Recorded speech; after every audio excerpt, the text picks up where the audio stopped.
shit. Wait, why does it? Oh. All the levels are playing. Play LA. Play LA.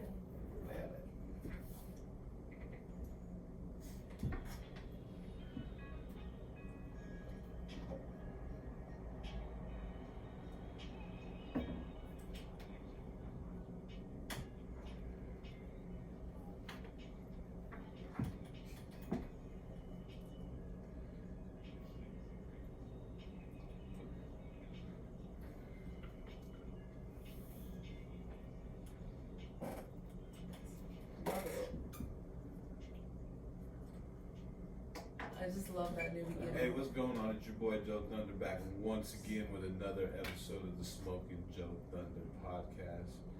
Got my homie Elvis Freshly Vegan Dispensaries. What's going on, what it do? Bah, bah, bah. Yeah, see, I only had to ask for him. I'll just get the one home. You know what I'm saying? Got DJ Sin in the house, aka Sin. Hey. How you doing? You know. Cranking it out, right? Cranking out these podcasts, giving these fucking out. dope. And it's like, we just had a dope ass podcast. And if you think that was dope, we got another dope one for you. We got a motherfucking hitter in the building. And this guy is fucking, honestly, like, one of the best tattoo artists, black and gray, this side of west of the Mississippi. I mean, including Cali and everything. He's been killing the game for years, putting in a lot of mad work. I mean, tattooed famous people. I mean, the list goes on and on with his accolades. Started, you know what I mean, just like everyone else at the bottom, and before you know it, he really is at the top, and his future's really, really bright. But I got my real good friend Lorenzo Baca in the motherfucking house. What's going on, Hey. Now we appreciate you coming, bro. So you're like I said, when it comes to tattooing, man, like fuck, there's I appreciate that, man. not really many people on your level. We just watched the video of the Albuquerque Tattoo Convention, and when I went there with you, you took a picture with like the greats. Talk about that, man. Like Freddie the Gritty, like they were all there in the building, and you were in that picture with them. That was super throwback for sure. I think that was the first. At the time, it was called Duke City Tattoo. The Duke City Tattoo Convention. All right. Yeah, man, it was an invite-only show, so I felt really good about doing that one. You know, I'm a positive. You were doing a test, right? Yeah, I was gonna roll with it, but I had some bullshit was on there. Let's check it real quick.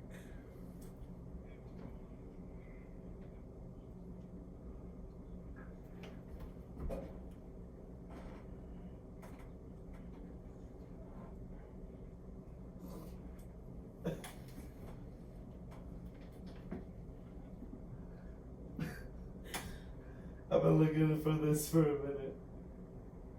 That's hilarious. It's fucked up.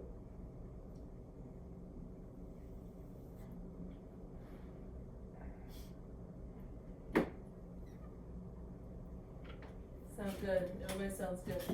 Yep. Sounds good. All right. Yeah, let's do it.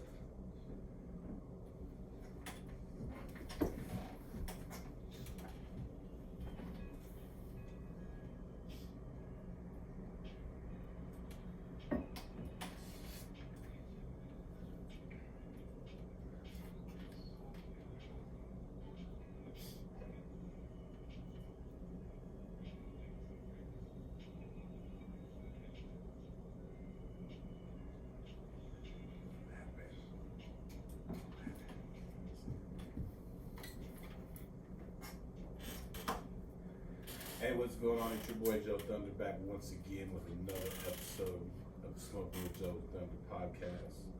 We got my homie Elvis Freshly in the building, Vegan Dispensaries. What's up, G? Yo, what it do? Not much. And if y'all don't know, they got that llama, they got that Zod packs, they got all that good herb right there on 11 West Hampton Boulevard, you know what I mean? Right on the corner of Hampton and Broadway. Check them out, you know. They got an office up north. Yeah. 114th and Cherokee Street, right across the highway from Boondocks. Check it out. Like I said, they got some specials right now. Shit, they got $69 half ounces out the door. Damn, go get some. Some fire too. We get dispensaries. We got DJ Sin in the house. What's going on? What's up? How you doing? Sin. How you doing? Just chill. Little Blaze, right? Chill. The ad-libs go so hard. Sin. Yeah, so hard. I'm about to make you a little intro or something. You know what I mean? Yeah, you should. But how y'all doing? Just chilling? I'm good. Another day of grinding, right? It reminds me of Yeah. Parmesan. Remember Parmesan? Did they have that Parmesan bar? Yes, I remember Parmesan from back in the day. You remember? The talent scouts. But check it out, man. We got a busy day. Been grinding all day. Grinding on the podcast. I got tattooed earlier. Made it here. Did a podcast. And when I was getting tattooed earlier, I'm talking to my good friend, and I was like, man, you know, we're all going to be in the building. I think you need to stop by. And he's like, I think I might have to, you know what I mean? But we got my good friend Lorenzo Baca with Lorenzo Baca Tattoos in the building. What's going on, G? What up, what up? Look at that. Thank you for having me. Yeah, we appreciate you, man. Like I said, Yeah, thanks for coming through, bro. I got laced up with a nice little king chest piece on my, I don't know what you call it, thumb, hand thing, you know what I mean? Yeah, that part of your hand right there where your thumb connects Right, to your wrist. you know, some shit Where like your thumb that. connects to your wrist. Hey, I'm That's smoking the a spot. lot today, you know what I mean? Yeah. But I was over there because I had a podcast to do, and I was like, hey, homie, it's like 7:40, dog. I got to get going. He's like, don't even trip, homie. He took a 15, 20 minutes, laced it up all up on, you know what I mean? Looks Yep, fucking nah, that's sick. fresh. You know what I mean? Yeah, that's- Appreciate you, bro. For those people that don't know, tell them who you are, you know, how you kind of made your way to Denver. Lorenzo Baca. I'm born and raised in Albuquerque, New Mexico. I moved out here, I was about 16, 17 years old. And that's kind of where it all started. As far as getting my career going and all that. Yeah, what made you move to Denver? My stepdad, man, well, you know what, back home in Albuquerque, man, I don't know if you guys know about it out there, man, but it's a little rough, little Crazy city to place. grow up in. So, you know, I was just messing up in school and shit, and just getting into a lot of trouble. So my stepdad had got an opportunity in Aurora, Colorado, and he took it. So he packed us all up, me, my brother, and my little sister, and then we moved out to Aurora, Colorado. I was about 16, 17 years old. So, Where'd you go to high school at? Originally in Albuquerque, I went to Valley High School, and then when we moved out here, I went to North Glen High School for a little bit, and then I got kicked out of there, and I went to Hinckley High School. Like I said, we had moved to Aurora, but we were using my uncle and auntie. I had an uncle and auntie that had lived out here. That's So that we were old that old school- school that's that shit. old school game shit. Yeah, well, because at first, Yeah. my dad was like, yeah, you're not going to Hinckley and shit. I heard this Bad and things it's about horrible.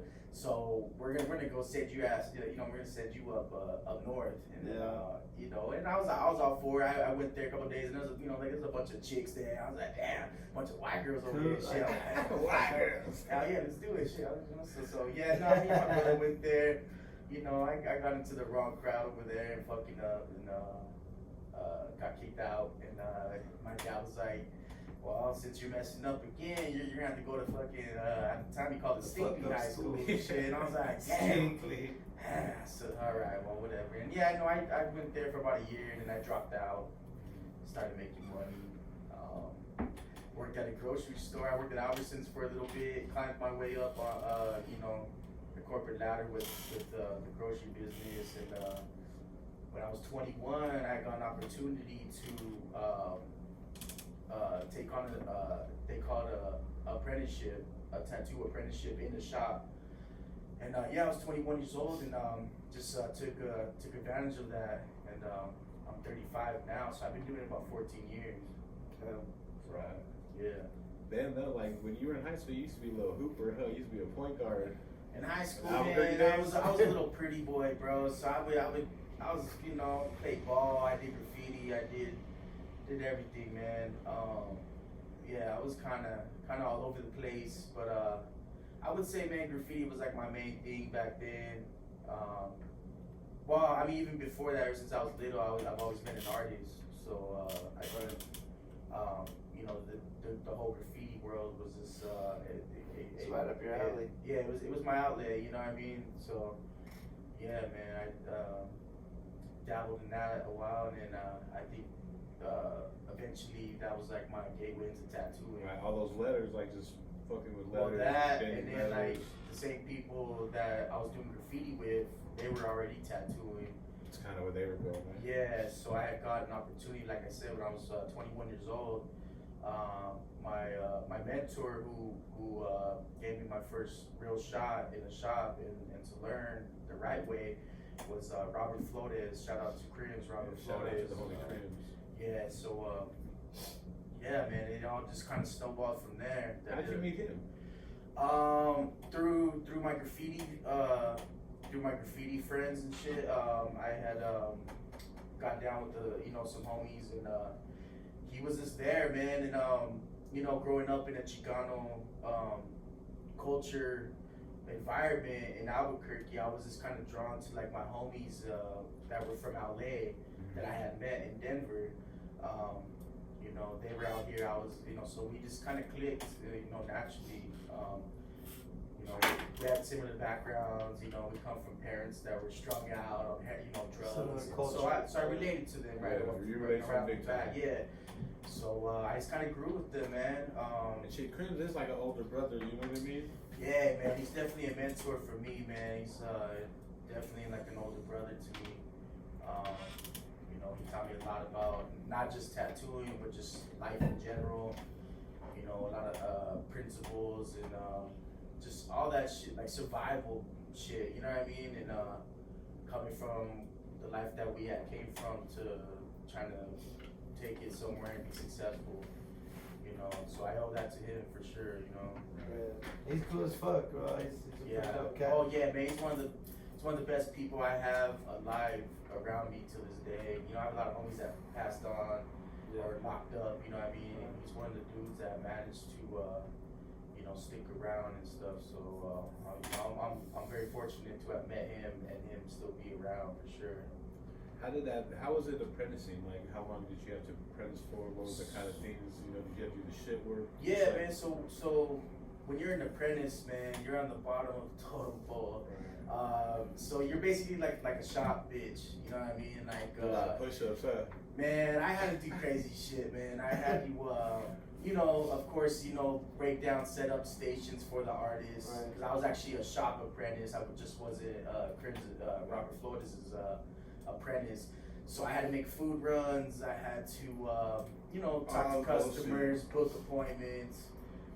Clean shit up. Man, yeah, and then, as an apprentice, man, you're taught a lot of things to kind of keep you humble, and so. Funny story is like Robert one time, man. He had this little like V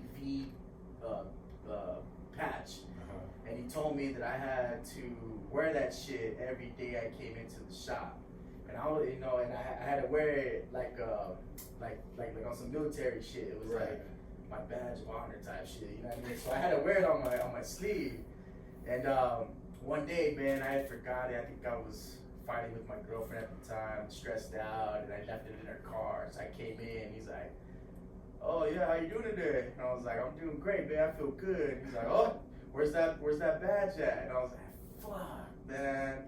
And then my homies at the time, he was gangbanging, all that crazy shit, man. So he was a little loose cannon at the time, and the whole thing was if I ever missed a day without wearing that damn badge, man, that him and his homies who happened to be there that fucking day, I fucking they ain't been there forgot it.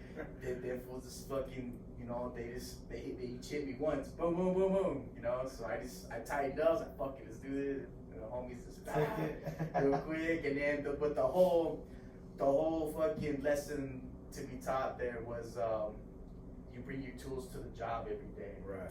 If you show up, like an idiot, you forget your tools, you can't work, you can't make money, you can't provide for your family, so there's many other ways to go about, shit like that, but I figured if I learned under someone like him, I could learn, I could definitely deal with a lot of people, because it taught me like to have tough skin too, which is very important to have in a cutthroat industry, that it could be, what I'm saying, if you but yeah, so yeah, good times, man. But yeah, no, I did that for 9 months, man. I apprenticed for 9 months. What was it like when he kind of like gave you like, you know what I mean? I don't know how to say it, but I don't want to say pass to being an actual from apprentice to tattoo artist. So what's crazy, man, is the way my apprenticeship basically ended is we had a situation happen, man. It was a fucked up situation. We were at this shop at the time. I was apprenticing with Robert at the shop called Mr. Tang's, and unfortunately, man, it had gotten robbed, and they ended up killing the owner of the shop. And so when that happened, the whole shop just kind of crumbled. And each artist left. They all went, and they went to different shops. A couple guys went to different states and moved away. And Robert was like, you know what, homie, this shit's fucked up. You know, this shit happened, bro. I'm bouncing, dog. I think he had moved away out of town at the time.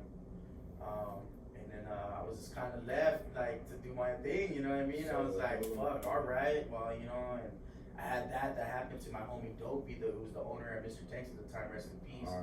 And so I had that going on, and it was a crazy, tough time. I was excited, I was sad, had a lot of emotions, you know, and I ended up going to this shop called Low Life Tattoo on Broadway, actually, South Broadway. And this guy Rich hired me, man. He had heard of Robert, and you know Robert back then was the man. He was like the go-to black and gray guy in Denver, Colorado. Early on, doing sick ass like lettering and portraits before like a lot of people, you know. So he had a rep, and he knew I learned under him. So I did this cat Rich just gave me the benefit of the doubt, knowing where I learned from, and hired me, man. So. And then I was on my own since then, you know. Right. One of the questions that I have for you, as I was asking you earlier, who is like the first? Who has? I've always heard discrepancies, but who has the first 1, 2, 3 tattoos that you ever did ever? Type of shit. I would say this cat named Cyrus. He was one of the Nevada Cyrus. Yeah. Or Cali Cyrus. So like my very first tattoo was he was like a little hood fool that lived in the area, and he had went by this name called Cyrus, and he knew I did graffiti, so my very first tattoo was his name in graffiti, and I busted it out on his leg, you know, and he still has it to this day. He won't even let me like touch it up. He won't let me do anything. He's proud to wear it because he trips out how far I've came and how successful I am. But to him, he's just like proud of wearing like my first tattoo, and he won't let me touch. He won't let me do nothing, cover it, nothing, you know. So he's official. Yeah. So that was my very first one, and then I got one of my first portraits that I did ever. It's on my own leg. I did that during my apprenticeship, and that was my very first portrait. And you know, I'm proud of that too, because I get to wear it every day and look at that shit, and it reminds me how far I've came. Right. Portraits are like my forte now. Like it's something that I really concentrate on. I provide my family with that, you know. So it's. Right. You did a Tupac the other day. It's just fucking smash. Yeah. We did on the homie Gyro, did a little mini Tupac. I do a lot of mini portraits. that shit was hard. You know what I mean? Yeah, thank you. Appreciate it. What else was it? Then it was number 3. My boy Heiser, actually, man. I think he wanted, it was like some lettering, bro. Like I said, I came from the graffiti world, so a lot of people knew me for lettering and graffiti. So when I started out, I did a whole lot of lettering, graffiti, everything, script, Old English, and I think I did his back. It was, we were both down with this crew called TKO at the time, and I did it across his whole back, True Kings Only. Is that the one? Was that in the Understreet? Nah, I don't know. I don't think so. Maybe, bro. It's been a minute, but I think it was in the Understreet. that was one of my first, bro. I don't know if it was number 3, but that was definitely like my first top like 10. That, you know what I mean? And, you know, and like the thing is like the homies, they don't really want to pay, and I needed the experience, so that shit just went hand in hand, man. So a lot of my homies and family members ended up being my guinea pigs, you know what I mean? But they trust me enough at that time, because I think that's why I'll always show them love no matter what, because they believed in me more than I believed in myself at that time. You know what I mean? Right. So I'll never forget that. You know what I mean? Right. But yeah, man, it's been a minute. I got a funny little story about Cyrus too. Like he did this dope ass tattoo, but basically it was this skull with the owl behind the skull, and he kind of claimed that like you had hand drawn it, custom everything, Yeah. and he had claimed it. Then he kept bullshitting and bullshitting, and we gave him what a 30-day, 60-day period, and I ended up getting that shit on my whole chest. You know what I mean? Yeah. He was all like, what happened? But like, fool, you had your 60 days to get that shit. You slept on it, so I had to take it up. But, you it's know hard what to I mean? pass up a good idea sometimes, you know. For real. That shit you got on the cab the other day was fresh. This guy, I mean, I was looking at it today, his heels, like that shit looks ridiculous. Yeah, Like it's airbrush, bro. Like your work definitely. is so amazing, you know what I mean? I appreciate it. Thank you. You fucking tattooed like a lot of superstars too, like a lot of kind of celebrities. Can you name some of them, talk to them about that shit? I've tattooed, you know, a few, like a few to name. I've, like athletes. I've tattooed Von Miller, Jerry Judy, Shane Ray, Carmelo Anthony, J.R. Smith. Who else? And then I've tattooed like little underground rappers and shit, like C. Ray Walls and this cat from Binary Star. Who, One Below or? No, his homie, bro. I can't remember his name. I know, bro. I know. Feel bad, but yeah, Sick man. as fuck, but yeah. I've had a couple like Shout out. opportunities and stuff, man. It was cool. Right at For the the most part. first beginning of COVID. Yeah, shit, man. right? So you know what? Like, you know, also I'm on a funny tip of it. So I'm a Raider fan, right? Right. And I've always talked shit about the Broncos, as they do us too. You know what I'm saying? But I have a newfound love for the Broncos, man. Because when COVID hit and they shut us down, you know, I was out of work. You know what I mean? And Von Miller, man. Like the crazy thing about it, how it all even happened too, is this. I was just scrolling on my Instagram. All of a sudden, I see Von Miller start following me, and I was like, Von Miller. You know, I was thinking like it was like some like spam shit, or like some like little logo. I don't know. I know what to think. Yeah. So like I clicked on it, and it was like a legit. It had like over 1 million followers. I'm like, damn, all right, damn, this fool's really following me. And then all of a sudden, he shoots me like 3 messages, like, what's up, fam? What's up, homie? I like your work. Fucking, what, you know, what's up? I want to get some work. I'm like, damn, all right, shit, all right. So I shot him a message back, and I was like, well, you know, I'm out of work right now, man. But you know, if the price is right, fucking, I'll tattoo you. You know what I mean? Cause I treat everyone the same, bro. I don't care if you're an athlete or a famous dude or in the music business. I treat everyone the same. I charge them the same. I don't jock anyone. I got a family to feed at the end of the day, so you know I'm someone who definitely values himself and holds himself to a standard. You know what I mean? Right. So I got at him and his manager, and we worked it out. Yeah, and we did 3 days. Before you know, we're down there. bro. Von Miller's. Yeah. I went to his house, and then he had like his homies there. Our security. Yeah, and JoeThunder was right there with me, man. I was like, yo, man, let's go tattoo these dudes. I need you to pretend that like you're my man, like you're my bodyguard. Yeah, And that shit worked, bro. That shit was fucking fucking hand in hand. So. We would tell you a little bit about Living, but we actually signed non-disclosure agreements. So Yeah. and that was the first thing we did. You know. Yeah, man. It was a good time.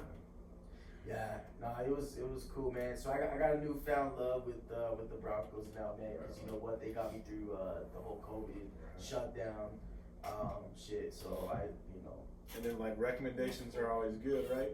Oh, always, man. Fucking Von Miller fucking recommended Jerry Judy. We went and tattooed him the day after he signed his $18.8 million contract. We were over there again on security. I was posted up. Yeah, it was cool, man. It was cool, bro. I'm shout out to Hugo, man. His Von Miller's bodyguard, man. He definitely hooked me up with a couple of people, and I'm definitely grateful and fortunate for that, man. So You did a little dope piece on Judy too, huh? It was like what, a Statue of Liberty, yeah, I tattooed his forearm. He got like a Statue of Liberty, like with the eyes or covering her eyes, and yeah, it was a good sized piece on his forearm, man. So that was good, like little real estate on a professional football player. So yeah, I was proud of that, man. Hey, who've been some of like your influences? Just if you want to say like in graffiti and even like in tattooing. Well, I would definitely say, man, Mr. Cartoon was an early inspiration to me because he did graffiti and he was big in tattooing. And the guy was just like, copying all these deals and stuff with like Crazy shit, huh? Nike and like a lot of companies and shit like that, man. So like that was very inspirational. And then also he looked like me, he looked like someone that was from the same background that I came from. Exactly, So I related to that, man, and that gave me definitely like that inspiration to basically go for it, you know what I mean, and believe in myself, So, Have you ever met him? I haven't met him yet, man, but I've seen him around. I've seen him at Conventions. like in Cali and shit, like at car shows and shit, or I'll see him driving, in LA. No. I haven't met him though. I have homies that are close with him and shit, but I haven't actually met him. But yeah, him.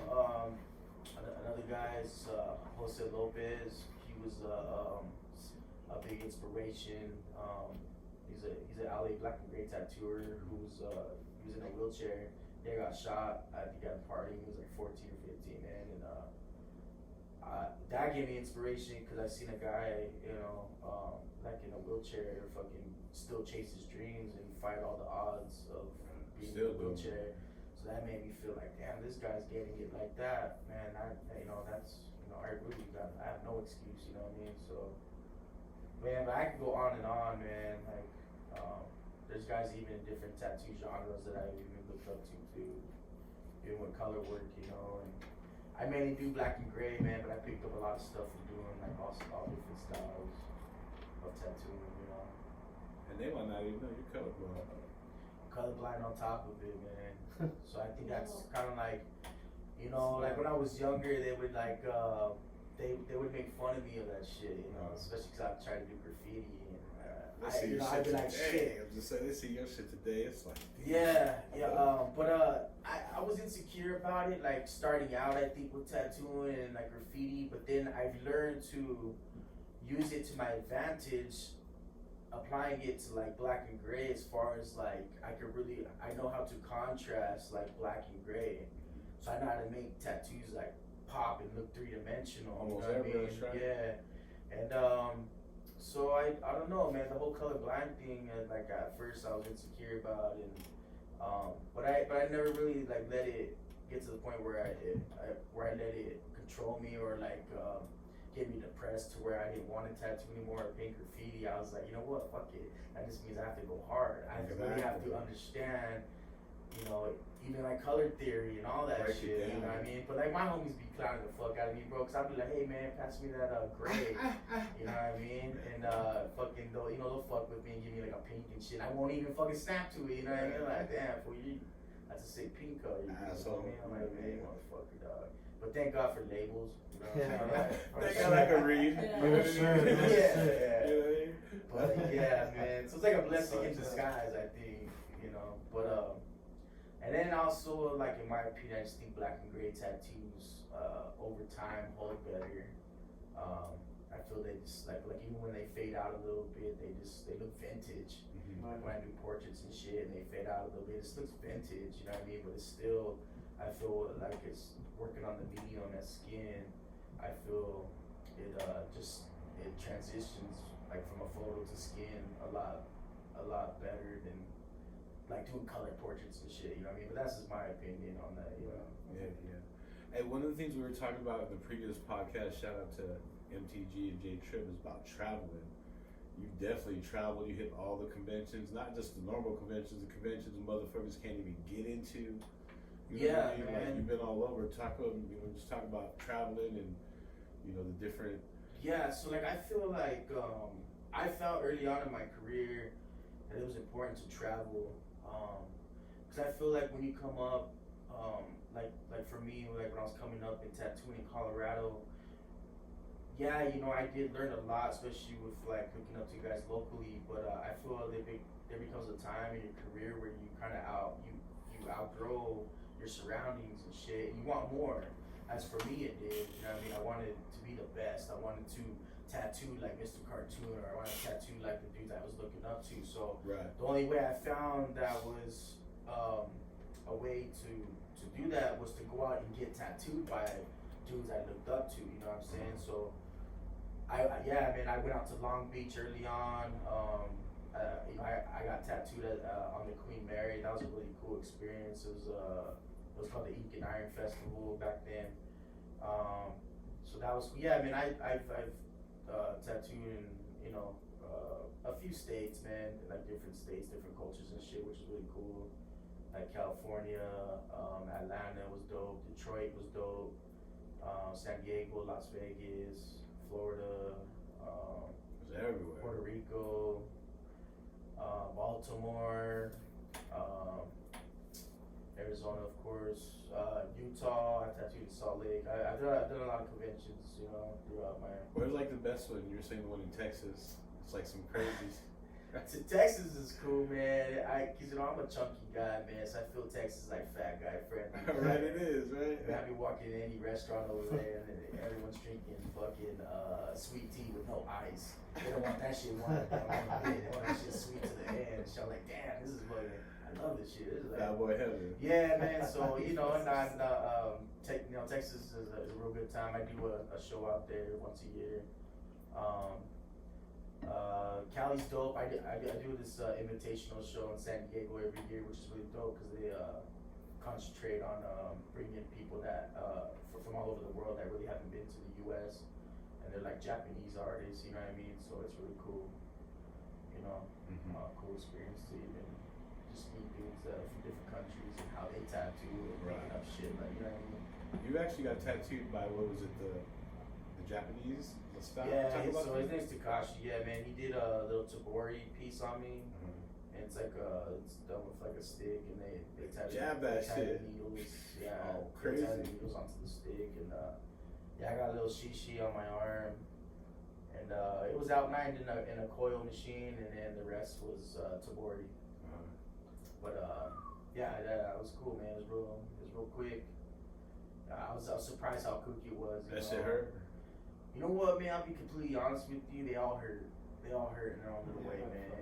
Like if I was trying to act like a tough guy and shit, I'd be bullshitting, you know. But they all hurt, man. No, I feel you. This was a different type of feeling. You know, they all hurt, bro. They all hurt. Some are quicker than others. You know what I mean? So. I was driving over here. I got a little tiny tattoo on my shit, and I was like, my fucking thumb hurts like a motherfucker. Then I started smoking that llama brand that you can get over here at 11 West Hampton. I forgot all about it. You know what I mean? I was like, I'm on a different level. You know what I'm saying? But you did a tattoo like about a year ago. We're gonna talk about it. It went viral. Some crazy shit happened within 24 hours. But we're not gonna actually say who it was. We're just gonna tell you. We're gonna label him a little snitcheroni. You don't know anything about the rap game. Yeah, it was done probably a couple years ago. Can you talk about that? Yeah. I'm just trying to think of like how I could put it. I don't give a fuck. I'll say his name. No, you don't have to say his name. But you basically did a tattoo of Snitcheroni. So I did a tattoo. This was way before he even was Snitcheroni, but to make the record. Yeah, but there was like allegations on him and shit. He has rainbow hair and shit. Yeah. So anyways, I did a tattoo of this rapper, famous rapper at the time, on this homie. He actually be rapping. He's like a local rapper and shit. So I tattooed it on him. Like a portrait. It was all good. It was just like a portrait of the rainbow hair, little Snitcheroni. Yeah. So anyways, I get home, I go on Instagram and I post it. Anyways, man, I wake up the next morning and I get like all these messages, bro. I probably had like 30, 40 messages just from like my followers and people reaching out to me. And they're like, bro, you did this tattoo. It's all over World Star. It's all over Power 106 shared it out in Cali. You know, all these stations. And then it just went viral, bro. And then before you know it, I was going on World Star. I was like, what? I went on World Star and it was on there and it had like 500,000 likes already, bro. And all these comments, good and bad, all this shit talking, man. The most controversial tattoo was like, that was it at that time, man. So, to me, man, any publicity is good publicity. I don't give a fuck. You got like mad like followers. The homie fucking wanted that shit and I did it. I don't give a fuck. You know Yeah, what I mean? fuck Doesn't mean I'm a supporter of that fool in any way. Right. I'm just, Like we said, this was way before. I mean, there he was still, shady, individual, but Yeah. So yeah, no, it went viral, man, and everyone was sharing it. It was just controversial. You know what I mean? I've had a few tattoos that kind of went viral and they're just controversial, but I'll tell you what, man, I got a lot of hate off that one, bro. Right. How many DMs did you have when it kind of after went down? At least I don't know, man, but I got like thousands of followers after that. I probably have gotten like 10,000-15,000 followers or some shit after like I had posted that. motherfuckers want free tattoos, motherfuckers talking Oh shit. yeah, man! I had people fucking messaging me all this hate shit, saying I support this motherfucker, and then I had motherfuckers that were just like proud of me, and they're like, "Oh my god, like you know what I mean? Like you fucking made it a world star," and then I think it eventually hit like 1 million likes or some shit eventually. So I had a lot of good, and a lot of bad, and then people were just crazy, man, with that controversial shit. Because they were kind of like judging you, dog. Like they don't even know you or anything, but they were kind of like going in. You were saying, right? Yeah. Oh yeah. They were sending me crazy shit, bro, and saying, yeah, just a whole bunch That's of fucking hilarious. Bullshit, bro. But so, anyways, I mean, like I took it. I was like, fuck it, any publicity is good publicity. So it fucking skyrocketed all my followers, man, and I got a bunch of comments on there. And it gave me like that recognition. So Yeah. it is what it is, Like you said, you got a couple like that. That realism that you're doing is just stupid. I mean, yeah, black and gray realism, man. I just feel like there's just something about it, like bringing something to life, starting from like one line or like one shade of gray, and then loving the process of layering and building that up to where it ends up coming to life and looking like a face or a portrait, And then on top of it, I do a lot of memorial portraits, so it's very heartfelt. On the flip side of it too, it's almost like, it's almost like rewarding, and then people really appreciate that, and it's like therapeutic to a lot of people, man. So not only am I a tattooer, but I feel like I'm a therapist too, man. I've heard so many stories, man. I've heard, because a lot of people come to me when they're like going through something in life, a breakup or someone that's passed on, or they just, people they feel sexier because they're working out, or they lost a bunch of weight, now they feel sexy or confident enough to get a tattoo on their ribs or their side, you know what I mean? So I hear a lot of stories, backstories, man. But you know what? That's what makes my job like very like fulfilling. I think it makes it all worthwhile because I feel in a way that I'm kind of like helping these people. Kind of cope with it or get through it. I mean, whatever you want to call it, man. But I think to me too, it's almost therapeutic as well. It keeps me humble. I always try to remember that I'm lucky to be tattooing people like who want to get work from me. It's not like the other way around. Like I always try to stay humble with that. A lot of tattooers they get that prima donna kind of mindset, and they get snobby, or they fucking look down on customers. But I try to stay humble and just remember that I'm lucky that they want to get work. From me, that's gonna stay on the rest of their body. That's gonna stay on their body for the rest of their life. So. And your shit's like addicting, bro. Like I'm around you like a lot, and I see like a lot of the people. Definitely, you got fucking repeat loyal. You got. Well, it's all about the experience, man. Because people go into the tattoo shop nervous. They go in there a lot of times not knowing what to expect. You know what I mean? So a big part of getting tattooed, especially for the first time, is the experience. You know what I mean? I feel like that's been lost throughout the years as well with tattooing, man. Like a lot of tattooers, you'll see them put their headphones on, tattoo them, and that's cool because that's the way that they concentrate.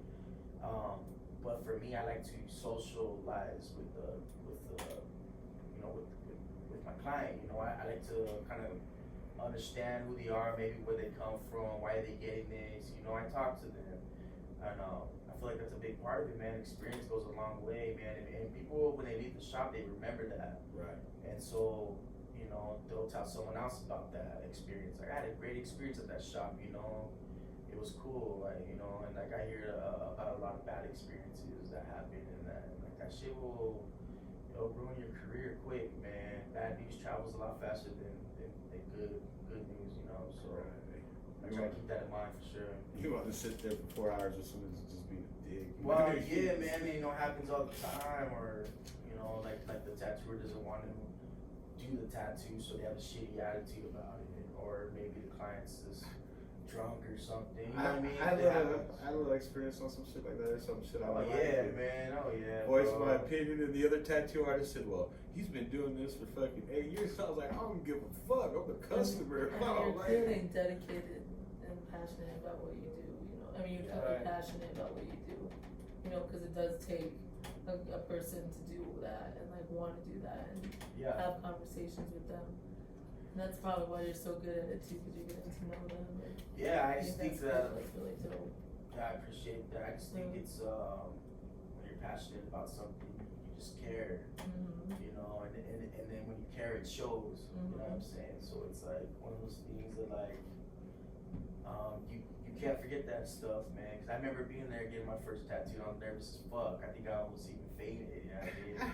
Yeah. I didn't want to be in a situation where, you know, dudes are making fun of me or shit like, you know what I mean? Like, you know, so I try to remember that, man. Just be humble and, you know, just talk to people, communicate. And, you know, I feel like that's like the bonus side of it, aside the tattooing, you know. And then also another thing is it helps people get through that pain, you know.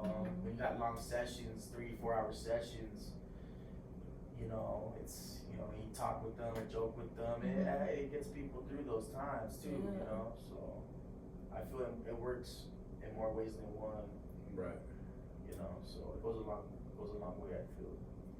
Hey, what kind of advice would you give to people who, you know, want to start out tattooing or some, you know, get into the game like that? I would definitely say, man, it goes a long way to learn the right way and take your time with it and just draw. Drawing's like the biggest. People always ask me, man, like, how do you get your tattoos to look like a certain way, like how I make them look, like 3-dimensional or smooth black and gray? And I would say a lot of that comes from just drawing and understanding anatomy and face structure and the skull and, you know, just all the fundamentals of why something looks the way it does or why it's built like that. I feel like that goes a long way, and the faster you understand that, the faster and the less guessing happens when you go to tattooing. You know what I mean? So the more you understand something on paper, right, the better off you'll be when you're actually doing the tattoo process. And I think for me, I learned backwards. I was drawing, here and there, but I was learning as I was tattooing. So I was not fucking up people, but I was just tattooing people, but I wasn't happy with the results. Right. So I get frustrated, and that's more of a slower process on bettering yourself. So I feel, man, draw. And when you're tired of drawing, draw some fucking more. Like you said, repetition. And just take your time, be humble. It will come to you eventually, you know what I mean? Because everyone's in a rush to get good fast. Right. And another thing is you gotta fall in love with the fucking process of everything and anything in life, man. So with tattooing, like the end result is just like the cherry on top, but I look forward more so to the process of my tattooing, the layering and the building up, you know. And I think that's very important, man, to focus on, because everyone just wants that quick, fast end result of shit, especially because like our society's moving faster and faster, so people want faster results and shit, you know what I mean? So, but man, fall in love with the process, stay focused, never mind the distractions that come with this lifestyle, as far as drugs and partying and women and all that shit, man, because to me it's just a distraction, you know. And I've I've been down that alley with all that shit. You know what I mean? I fell to drugs for a little bit. I've had crazy girlfriends, you know, and I partied a lot. All that strip club lifestyle shit. You know what I mean? It's all a distraction. And like the main but you thing. have to go through it to know that. So. Well, for sure, you know what I mean? It's part of the process, so enjoy the process. Exactly. You know, in that sense, live your life, you know. But you've also done it right. You know what I mean? You also do it. You are passionate about it. It's not, you don't do it for the rock star lifestyle, obviously, because you'd still be in it. But you're doing it. You know, you're doing it, so it's good. So like, here's the thing I always tell people too is like when you concentrate on your career, because your career won't always be there. When you concentrate with your career and really dedicate your life to that and get good and successful at it, the money and the girls and all that shit comes along with it. So, you know, I always tell youngsters, man, don't worry about all that, you know, like if they're having girl trouble and all that shit or money issues, I'm like, it'll come. Just be patient, homie, and stay fucking focused, bro, and all that shit comes along with it, bro. The more successful you are at something, man, all that shit just comes with it, but you have to put in the work, man. You have to put in the hours behind closed doors when you're at home even, you know what I mean? I've sacrificed a lot, man. I've dedicated a big part of my life to it just because I'm the type of person where if I do something, I get obsessed with it and I have to understand everything about it, but I love it. Right. And that's what I've done. I sacrificed a lot, you know, to get where I'm at, and I still do. And, you know, I never take it for granted. That's another thing, man. I never take it for granted, you know. But I'm grateful for what it has given to me, for the amount of shit that I've put into. Right. Well, it's been like a long road, but I mean, it's paid off, and you stayed consistent. I mean, how do you keep pushing yourself to go bigger and better? What kind of motivates you to? Because I mean, even, you know what I mean? Like, I had worked for you from early on, and now it's just a whole different spectrum, a whole different universe. You know what I mean? Well, I think it's just a lot of the youngsters too, man, coming out. They kind of keep me on my toes. Instagram and all that, you know, Instagram's always changing. You know, all the new fabs and all that shit. They're always changing, so it keeps me on my toes. But I'm just the type of guy where I always look for room to improve, man. So I attack my weaknesses and I work on that. And I feel like the learning process of tattooing is never ending. You know, it's just like kind of graffiti. when you feel like you know it all, that's the day you stop growing. So I'm forever a student to the trade of tattooing, man. So me, I'm always looking for shit to improve on, whether it's just like the smallest things or it's the business side of it. I always try to motivate myself. I'm real big on that, man. I feel like I'm, you know, grateful from God that He has given me that ability to be able to motivate myself. You know what I mean? That's also called passion. You're like passionate as fuck, you know? Yeah, passionate for sure. I just know like a lot of people that are that need other people around them to motivate them, and not for I know, bro. Right. I look up to you, bro. Like, you're younger than me, but I do look at you as like a big homie. You know, because you help me But then with you life don't- and just everything. The problem with always relying on people though to be there to encourage you to make moves is that then there ain't no people and well you ain't gonna do nothing. yeah. You know, you gotta stay consistent like you Yeah. said and stay making moves. Hell yeah, consistency is key, man.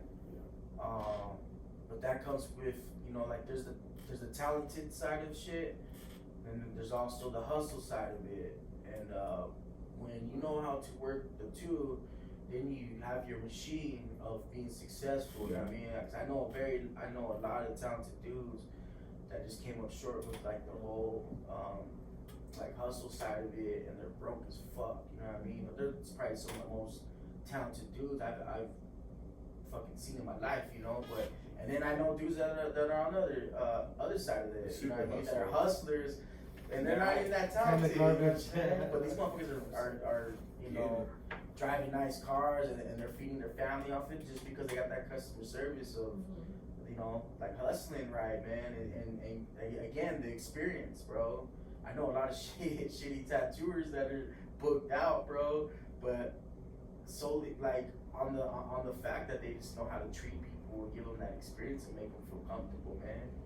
So I try to mesh both the worlds together, man. Definitely got to get a couple key components. You know, and I read books and shit, and you know, on all that shit, man, and I definitely try to apply it all, and in my own experience, definitely, I've learned what to do and what not to do. So, what are some of the books that you've read?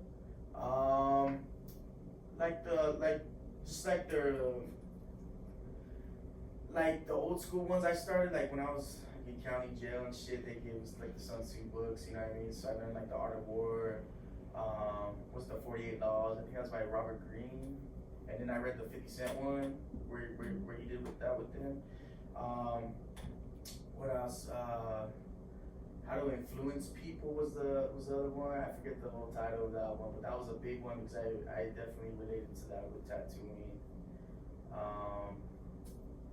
I think what else? What else have I read? That's somebody else that had about 48 laws, wasn't that Sam? Or no?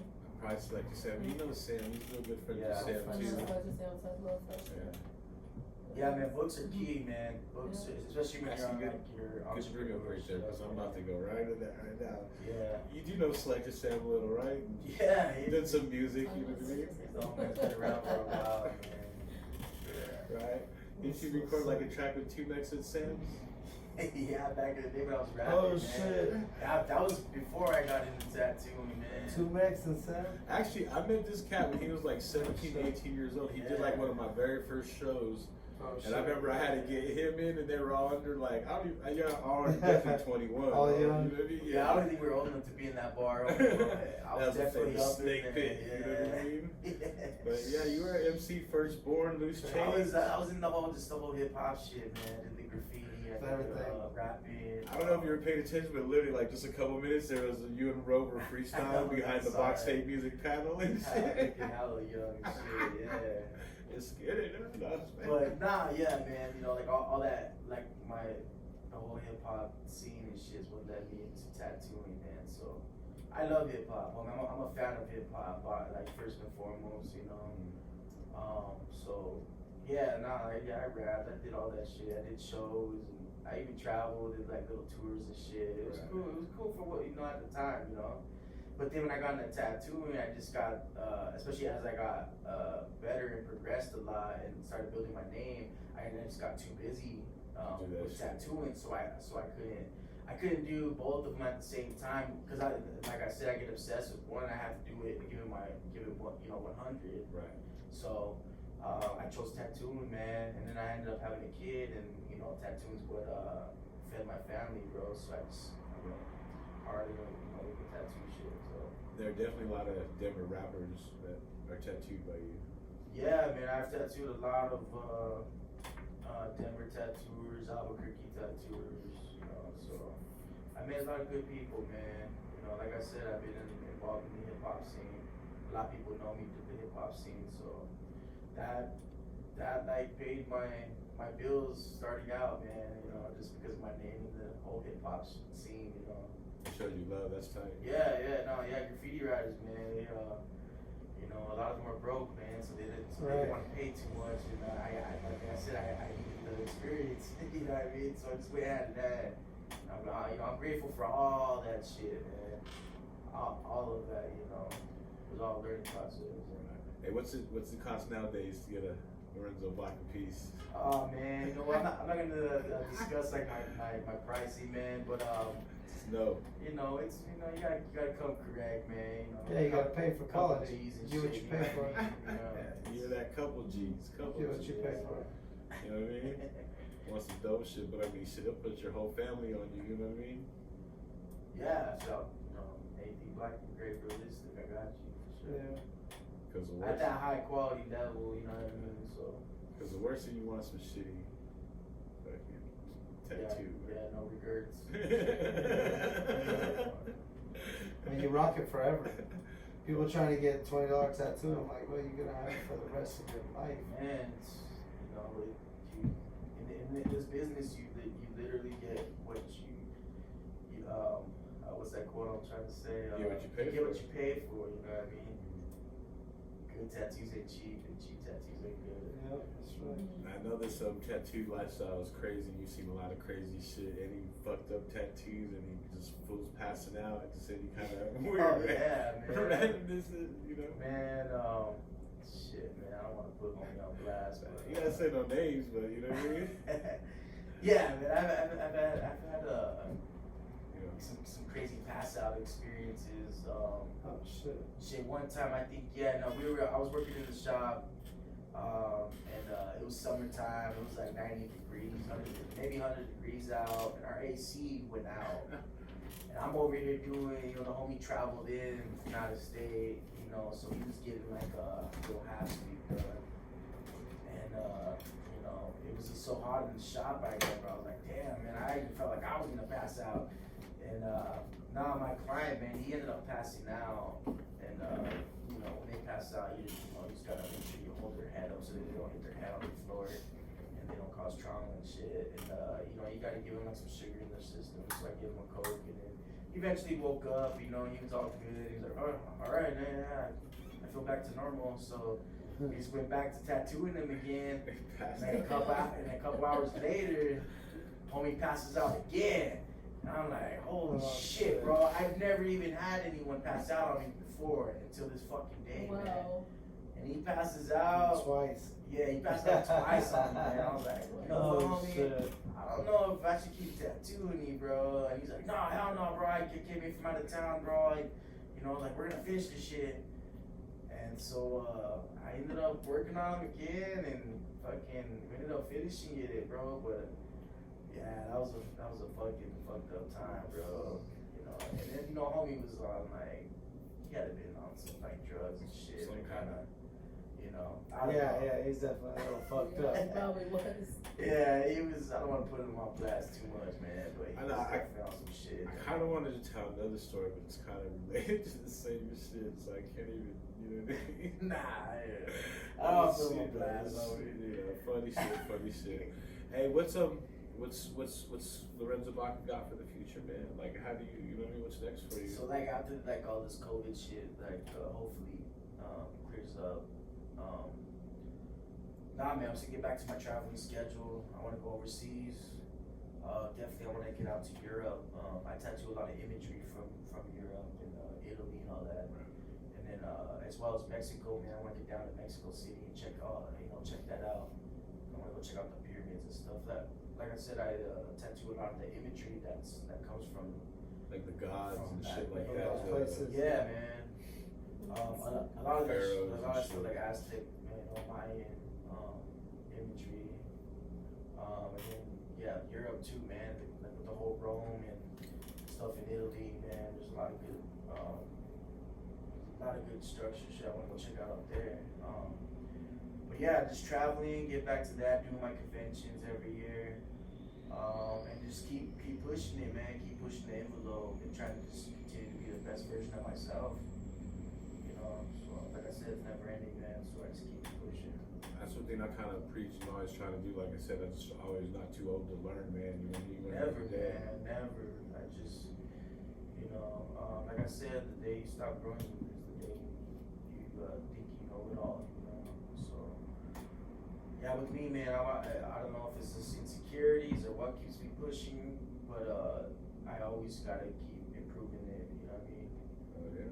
So I mean, that's like I said, what thing you've taught me, especially like with the repetition that you just got to do and put in the work and shit, anything's possible. That's just it, man. It's just the process, like I said, man. Just fall in love with the process of anything for that matter. You gotta put in the hours, you gotta put in the work, man.